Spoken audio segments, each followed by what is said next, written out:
వృద్ధులు చేయవలసిన కర్తవ్యం ఏమిటి? అయితే మీరు అడిగిన ప్రశ్నకు ఈ ఈ జవాబు ప్రశ్నలోనే ఉంది. వృద్ధులు ఏం చేయాలంటే ఫస్ట్ తనకు అనుకూలమైన స్నేహం చేసుకొని, ఆ దేశంలో ఉన్నటువంటి వాళ్ళు కాబట్టి ఆ దేశంలో సంబంధించిన వేద ప్రచారం ఉంటే వేద ప్రచారం పిలిపించి ప్రచారం చేపించాలి. మరి పల్లెలో కానీ గ్రామాల్లో కానీ ఇంటిలో కానీ. ఇంకోటి మనకు స్వామి దయానందుడు ఇక్కడ చెప్పాడు, అందరూ సమానం మనుషులంతా పుట్టినారు మనసు సృష్టి. అయితే ఒక యజ్ఞ ప్రక్రియ పెట్టింది. ఎందుకంటే మన పురాతన ఋషుల చరిత్ర చూసిన, మన పుణ్యపురుషులు రాముని కృష్ణుడు కృష్ణ, రాజు ధర్మరాజు కృష్ణ కూడా, ఇంకా తిరుపతి చక్రవర్తి చూసిన వాళ్ళు యజ్ఞం చేసేవారు. పురాతన యజ్ఞం ద్వారా అంటే నవీనంగా కూడా ఈరోజు పారిశ్రామికంగా పెరిగిపోయింది. ఇట్లా వాయువు కాలుష్యం అవుతుంది. కార్లు, జీపులు, పెట్రోల్, సైలెన్స్, ర్యాకెట్ ద్వారా ఆ గాలి మనం విషగాలి అయిపోయింది. ఈ విషగాలిని శుద్ధం చేసేది ఈ యజ్ఞం ద్వారానే మనం పోతుందని చెప్పి ప్రాక్టికల్గా మనకు తెలుస్తున్నది. ఉదాహరణ చెప్పండి, 1984లో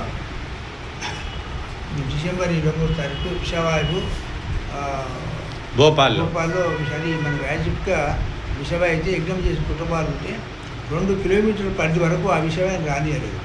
దీన్ని చూసి ప్రపంచ దేశాలు, భారతదేశం వచ్చి జర్మన్ కానీ అమెరికా వాళ్ళు వచ్చి కూడా ఆశ్చర్యపోయి వాళ్ళు ఒక యూనివర్సిటీలు చేస్తున్నారు, యూనివర్సిటీలు. కానీ మన భారతదేశ దౌర్భాగ్యం ఉన్నట్టు ఎవరు యూనివర్సిటీ చేయలేదు. ఎందుకంటే మతం అంటారు, మతం వేరే ధర్మం వేరే. మనకు ధర్మం అనేది ఉంది కాబట్టి వేదాల్లో మనుషుల చరిత్ర కానీ, రాజు చరిత్ర కానీ, యోగైతే చెప్పే ఎగ్జాస్కి చెప్పే మార్పు కానీ ఎక్కడ రాలేదు.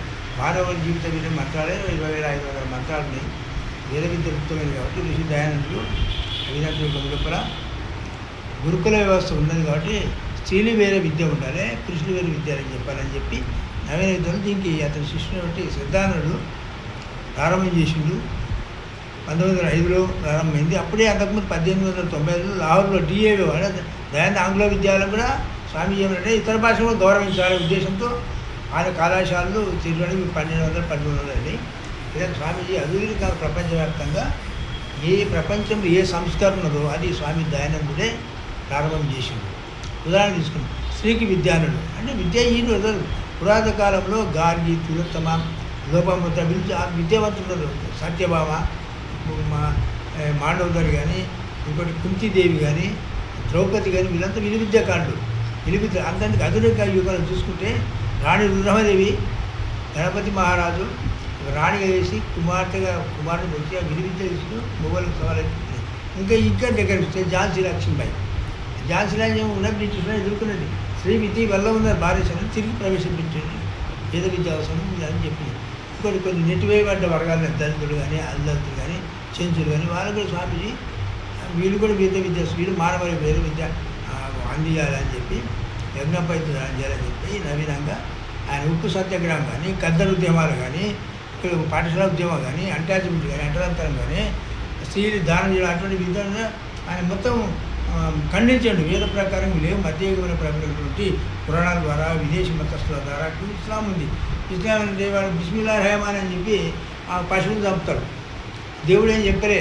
అలాగే మధ్యయుగంలో మన భారతదేశం ప్రభావం పడ్డది. అది పరిపాలన చేసేవాడు. అటువంటి ఆహారాలు అందుకొరకు మనం ఈ రోజుల్లో కూడా వాడు కోడి కోయాలంటే వాడిని తోలిపోతాం. ఎందుకంటే మనం గోయం. వాడు రాజు ఉన్నాడు కాబట్టి అలవాటు వాడు బానిస మాత్రం కోసుకుంటాం. ఎవడే కోసుకుని తినట్లేదు. కానీ మాంసాహారం సిద్ధం అనేది పశుపక్షాదులు గోకర్ణ అనేది ఆ రోజుల్లో 1875 రాసి ఎలిజబెత్ రాణికి అప్పడం జరిగింది. అప్పుడు ఆయన నిజంగా బాధ అనిపిస్తుంది. అప్పుడు 33 కోట్ల జనాభా.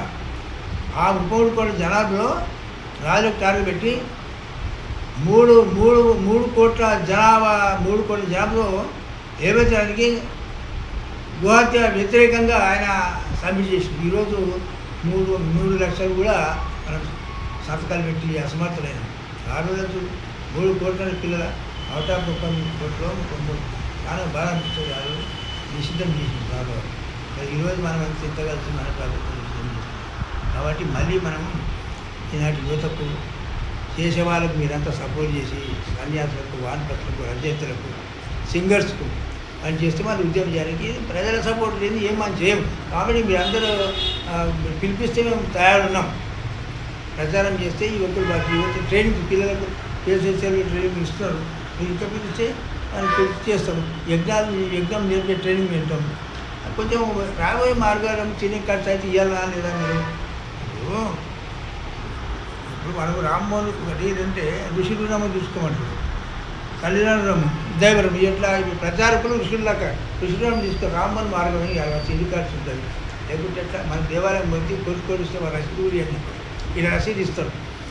కాబట్టి మీరు ఒకటి కుటుంబంలో పెద్దలు వృద్ధులకి ఏం చెప్పినట్టే వృద్ధులు చెప్పినట్టు కుటుంబ పెద్దలు కాబట్టి బాగా వాళ్ళు నిలిచింటుంది. అంటే ప్రభుత్వాలకు కూడా ఆదేశించే శక్తి వీళ్ళకు ఉంటుంది. ఎమ్మెల్యే వచ్చినా కూడా ఈ 85 ఏళ్ళు ఉన్నట్టు ఆయన 85 ఏళ్ళ చరిత్ర వాళ్ళు చెప్పాలి ఏ దేశం మీద. కాబట్టి వృద్ధులు ధర్మంగా ప్రచారం చేస్తే ధర్మ వాళ్ళను పిలిపిస్తే మీ మాటింటారు. గ్రామాల యజ్ఞం కావాలి, ఊరిలో వేద ప్రచారం కావాలి. 16 సంస్కారాలు మానవుడు గర్భం నుండి అంత్యేశ్వరికి ఏం కావాలి. ఈరోజు మనకు సైంటిఫిక్గా ప్రూవ్ చేస్తే మనం మహాభారతం చదువుతాం. అభిమన్యుడు విద్య నేర్చిండు పద్మవ్యూహాలు. ఎందుకంటే ఆ యొక్క గర్భానికి కూడా ఆ స్మరణ శక్తి ఉంటుంది. గర్భంలో పిండం డెవలప్ కావాలంటే నా అనుభవం చెప్తున్నా. మా భార్య గర్భంలో రోజు టెంకాయని ఇచ్చేవాడు. చాలా తేలిగా ఉంటుంది మా అమ్మాయి. ఎట్లా తిరుగుతుంది గర్వంగా తిరుగుతుంది మా భార్య చూపిస్తున్నాం. అది మంచి ఆహారం తినాలి. ఇంజక్షన్ కానీ టెంకాయ నీళ్ళు భగవంతుడి నీళ్ళు.